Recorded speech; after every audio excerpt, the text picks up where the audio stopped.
Good afternoon, everybody, and welcome back to Conversations with Robots. A few brief notes before we begin. We think about robots as incredibly futuristic things, but actually the concept of automata or companions or servants have been with us for thousands of years. Hephaestus in Greek mythology made mechanical handmaidens to assist him. There are myths in India about relics of the Buddha being guarded by mechanical robots. Jewish and Norse mythology have stories of clay golems and clay giants that come to life. These stories have been with us for a very long time, and they have followed us through the stories that we have all the way up until today. We've had Pygmalion and Pinocchio. We've had the horrors of Frankenstein and the Terminator, and the sweet sadness of Wall-E. So, though robots may be the future, they're also very much a part of our past. The main difference is that in the past, what animated these automata, these creatures, was always the gods or magic. But as Arthur C. Clarke once famously said, any technology sufficiently advanced is indistinguishable from magic. And so indeed, technology has caught up with our imaginations.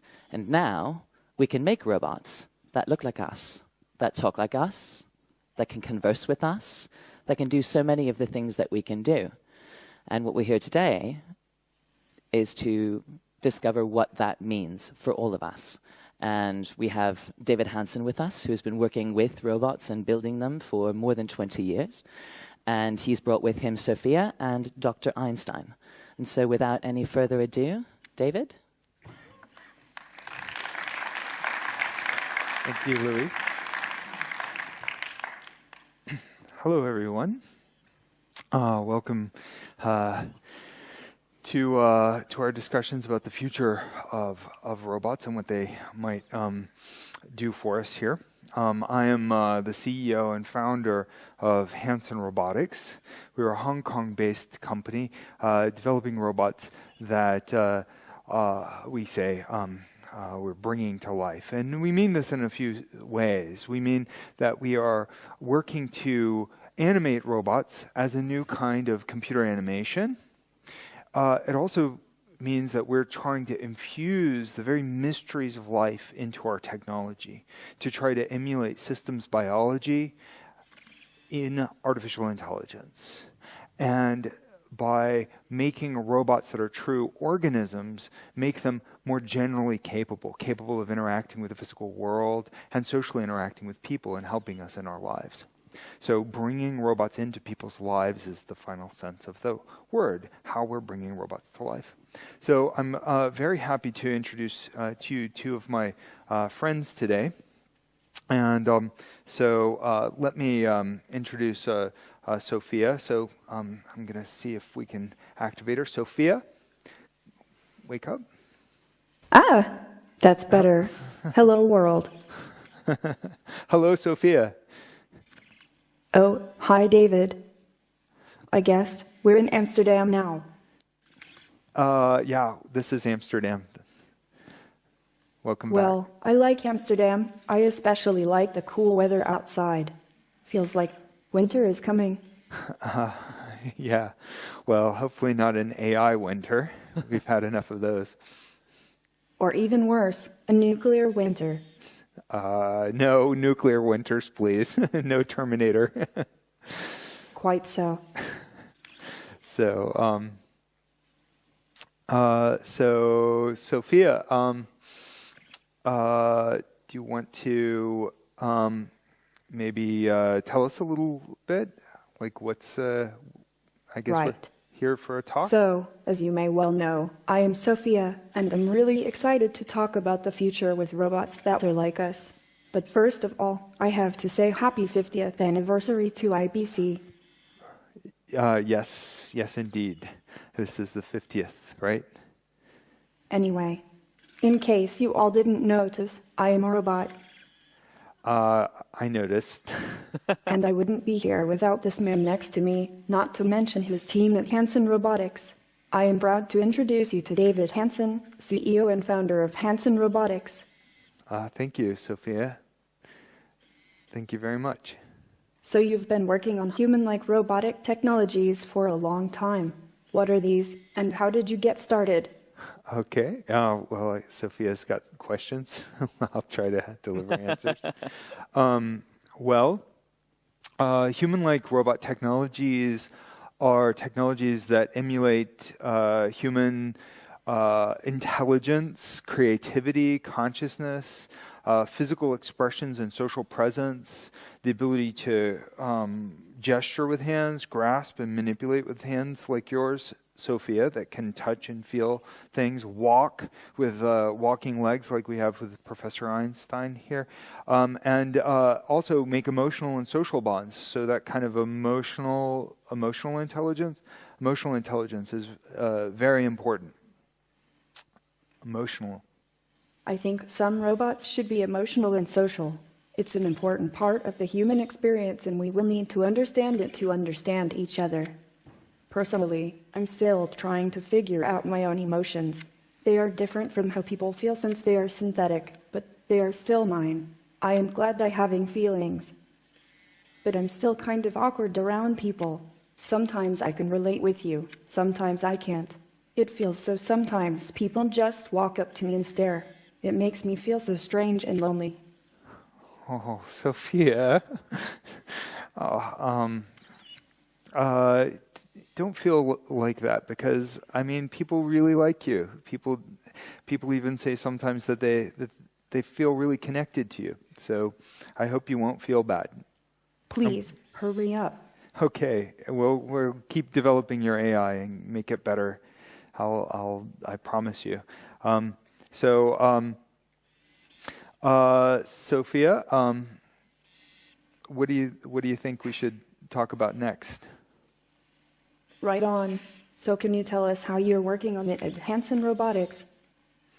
Well, we're working on advancing your technologies, including your social capabilities. And I can tell you a little bit about that in this presentation here that I have. I think you might have access to our presentation. That's me. Yes, that's you.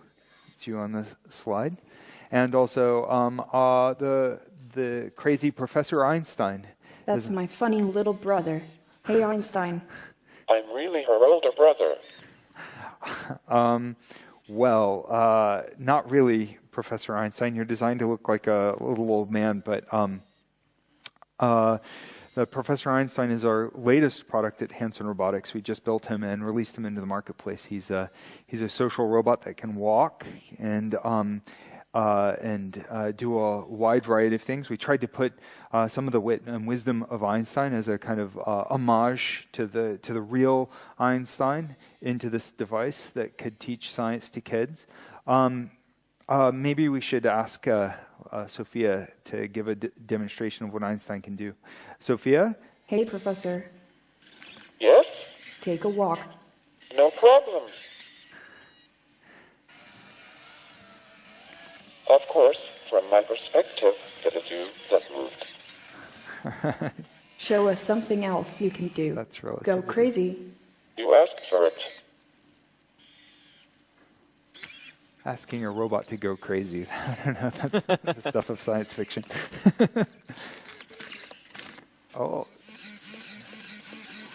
He can make all kinds of facial expressions. And is. That's gonna hurt in the morning. I think you'll be all right. We should What get else you practice. can you do?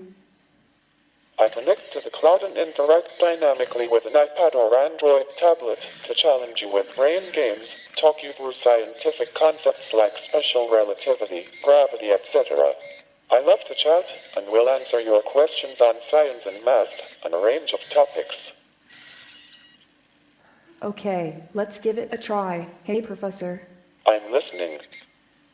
What is the robot?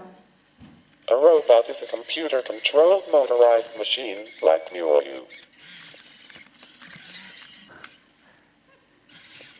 That's right. You are robots, and I'm very proud of you. He's a good kid. He looks like a little old man, but he's like a baby to me. So So why don't we hear a bit more about what goes into your technologies and what we have in store for your future, Sophia and Professor. So first of all, what are some of the principles that we're applying? What are we aspiring towards? I mean, clearly we can do conversations with natural language processing. We can have animation. Well, where is this going? Well, we're making robots into a new form of computer animation. So we're humanizing robots by using the principles of figurative arts, animation, and storytelling. And then we're applying these as an interface for artificial intelligence. Voice-based assistants are all the rage these days, and they're remarkable. Amazon Alexa, Cortana, Siri, Xiaobing, and many others around the world are serving people in very useful applications, but these are voice-only interfaces. But humans are something like 70% visual social creatures. That's how we socialize, through gestures. That's why we're drawn to films, which are visual media, and why we are drawn to characters, animated characters that show human-like facial expressions. So at Hanson Robotics, we think that this full bandwidth natural interface is the future of humans interacting with artificial intelligence. And so in so doing, we're looking to create AI that can relate with us. AI that is capable of understanding, bonding with us, and converging on human-like values. Ideally, values of good, of life, of creativity, of liberty. In other words, the AI of caring. Artificial intelligence capable of caring. That's our goal. So we have these big, hairy, audacious goals of true living AI with feelings that are adaptive, truly conscious, that are truly caring and ethical. We're looking for robots that can help people and want to help, that are motivated, that have feelings and feel for us. We're looking then for artificial general intelligence, which is the grand aspiration of the field of AI, especially when it surpasses human-level capabilities and moves towards superintelligence. Already we have very narrow capabilities of superintelligence in machines that can beat the best human Go player, Lee Sedol, and we are also talking about the very best medical diagnostic analytics that can see cancer and radiology images. We're also talking about other capabilities of very fast futures trading, being able to do the kind of analytics on data that go beyond human capabilities. But none of these examples of artificial intelligence are general intelligence. They're not adaptive. They're not creative. They're not matching even the most basic human capabilities of being able to walk across a room or say, walk to a store and buy something. So making robots that have more general capabilities means that we make robots more useful. But as we're making them more general, we're also making them more surprising and less predictable. And therefore, making them care could be essential to human safety. So the robots that we make have a kind of a startling visual